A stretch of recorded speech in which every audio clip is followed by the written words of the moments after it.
வணக்கம். ஷெஃப் மகேந்திரவர்மா. நான் இன்றைக்கி செய்ய போகிறது என்னென்னா மிரையாளி கோடி ரசம்.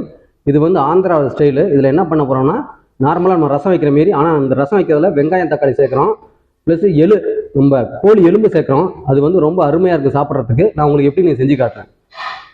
மிரையாளி கோடி ரசம் பண்ணுறதுக்கு எண்ணெய் ஒரு 50 ml,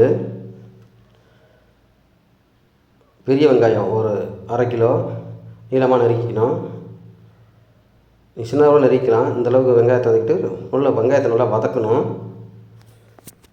வெங்காயத்தை வதக்கும் போது நம்மளுக்கு என்னென்னா, பச்சை மிளகா காரத்துக்கு எவ்வளோ தேவைப்படுதோ அவ்வளோ சேர்த்துக்கலாம். கருவேப்பிலை நல்லா வாசனையாக இருக்கணும்.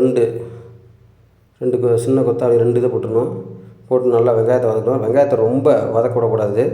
சும்மா லைட்டாக வெங்காயம் வதங்கணும். என்ன பண்ணுறோம்னா, நம்ம வந்து என்ன பண்ணுறோன்னா, பூண்டு மிளகு ஜீரகம் 3ஐயும் ஒன்றா சேர்த்து அரைச்சி வச்சுருக்கோம். நம்ம ரசம் அது பேர் பூண்டு மிளகு ஜீரகம் அரைச்சி வச்சுருக்கேன், அதை சேர்க்குறேன். இஞ்சி வந்து தனியாக அதையும் அரைச்சி வச்சுருக்கேன். அது எந்தளவுக்கு தேவையோ அந்தளவுக்கு எடுத்துக்கணும். ரொம்ப இஞ்சி சேர்க்கக்கூடாது, தேவையான அளவு சேர்க்கணும். இல்லாட்டி இஞ்சி சாப்பிட்றதுக்கு நல்லா இருக்காது. பூண்டு தான் ரொம்ப முக்கியமானது. பூண்டை போட்டு நல்லா தாளித்து மூப்பு நல்லா நீங்கள் எந்தளவுக்கு வதக்குறீங்களோ அந்தளவுக்கு நல்லா வாசனையாக இருக்கும். நல்லா வதக்கிக்கிட்டு, இப்போ இந்த இதில் வந்து என்ன யூஸ் பண்ணுறோம்னா, கோழி நம்ம வெறும் எலும்பு மட்டும், கோழி கால் கழுத்து எலும்பு இதை என்ன சேர்த்துனா, இந்த ரசம் பண்ணுறதுக்கு இதை சேர்க்குறோம். போட்டு நல்லா வதக்கணும். கோழியை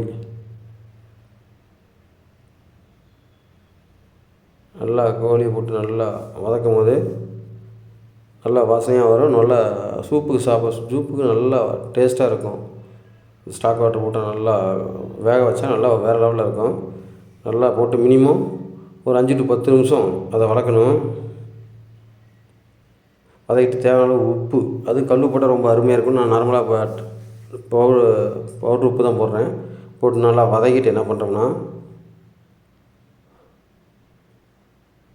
மஞ்சத்தூள் ஒரு 3 கிராம், மிளகாத்தூள் ஒரு 6 கிராம், கொத்தமல்லி தூள் ஒரு 10 கிராம் சேர்த்து நல்லா வதக்கணும். நல்லா வதக்கிக்கிட்டு நல்லா பொறுமையாக வதக்கணும். தக்காளி தேவையான அளவு, மினிமம் 1/2 கிலோ வெங்காயத்துக்கு 1/2 கிலோ தக்காளி சேர்த்துக்கணும். ரொம்ப சேர்த்தா புளிக்கும், நல்லா இருக்காது. இப்போ என்ன பண்ணுறது, எலும்போட தக்காளியை சேர்த்து நல்லா வதக்கணும். எந்தளவுக்கு வதக்கணுமோ அந்தளவுக்கு நல்லது. மினிமம் ஒரு 10 to 15 நிமிஷம் நல்லா வதக்கணும்.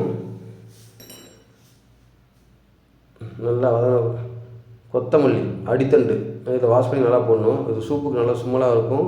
நல்லா ஒரு 5 லிட்டர் தண்ணி ஊற்றி நல்லா வேக வைக்கணும். மினிமம் ஒரு 1 to 2 மணி நேரம் நல்லா வேக வைக்கணும்.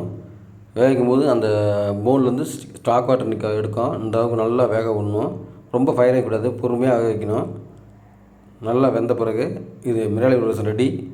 இது வந்து ரொம்ப சாப்பிட அருமையாக இருக்கும். உங்களுக்கு பிடிச்சிருந்தால் லைக் பண்ணுங்கள், ஷேர் பண்ணுங்கள், சப்ஸ்கிரைப் பண்ணுங்கள். Thank you very much.